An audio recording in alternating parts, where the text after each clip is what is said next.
While millions of people are screaming at their TVs, painting their faces, and emotionally destroyed because 11 strangers lost a game, there's a massive group of people who just don't care. And according to neuroscience, their brains might actually be wired differently. Stay with me, because what I'm about to tell you will completely change how you see the sports-obsessed people in your life. Here's the thing nobody talks about.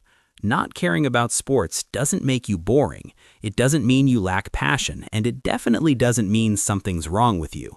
But there is something fascinating happening in your brain that's completely different from the 60% of Americans who follow sports religiously. Let's start with the obvious question. Why do so many people care so much? Humans are tribal creatures. For thousands of years, being part of a group meant survival. Your tribe protected you from predators, helped you hunt, kept you alive. And sports? They're basically modern tribes with better merchandise.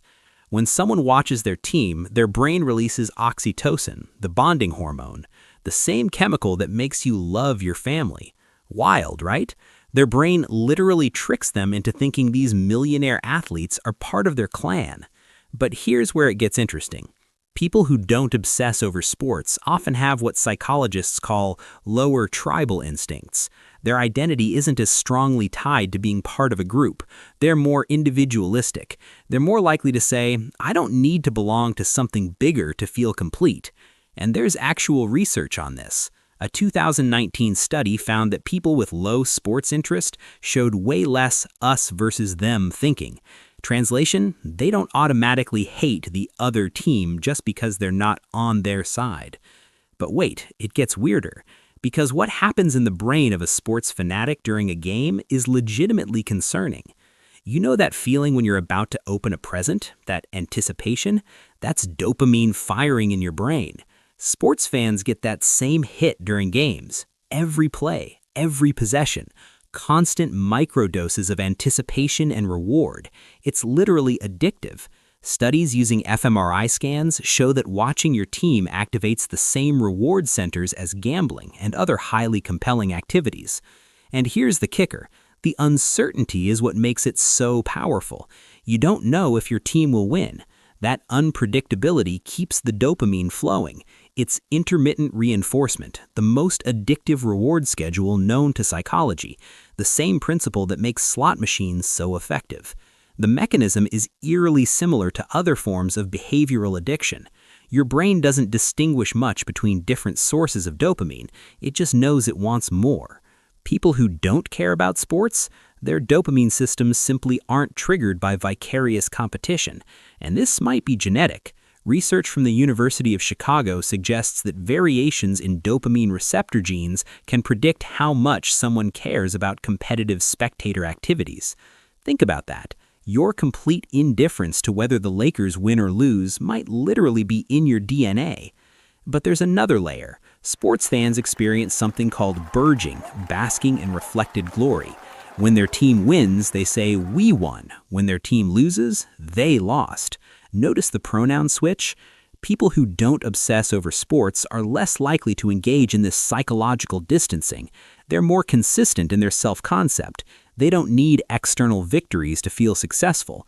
Their self-esteem is more stable, less dependent on things completely outside their control. Now, before the comment section explodes, I'm not saying one way is better than the other, but I am saying there are legitimate psychological differences, and understanding them is fascinating. Here's something that sounds contradictory. Sports fans often score higher on certain empathy measures. They practice caring deeply about other people's struggles, even if those people are strangers wearing their team's jersey. So why don't non-sports people feel that same empathy for athletes? It's about empathy allocation. Everyone has a limited capacity for caring deeply about things. Sports non-fans often direct that empathy toward different places: social causes, personal relationships, creative projects, intellectual challenges. A 2021 study found that people with low sports interest scored way higher in openness to experience and love of art and beauty. They're getting their emotional highs from art, music, nature, ideas. Their brains are seeking the same reward, meaning, connection, transcendence. They're just finding it somewhere else. And let's be honest about something else. For some people, not caring about sports is actually a defense mechanism. Maybe they were bullied in gym class. Maybe they felt excluded by sports culture. Maybe they're pushing back against the aggressive competitiveness often tied to sports fandom. Maybe they just never understood why grown adults scream at televisions over a ball. Your indifference might have a backstory, or maybe you just find it boring. Both are valid. But here's the part that explains so much about why sports fans and non-sports fans sometimes can't understand each other. It comes down to how you experience meaning. Sports fans find meaning in narrative, the underdog story, the comeback, the dynasty, the rivalry. It's compelling because it's unpredictable, real-life drama with genuine stakes.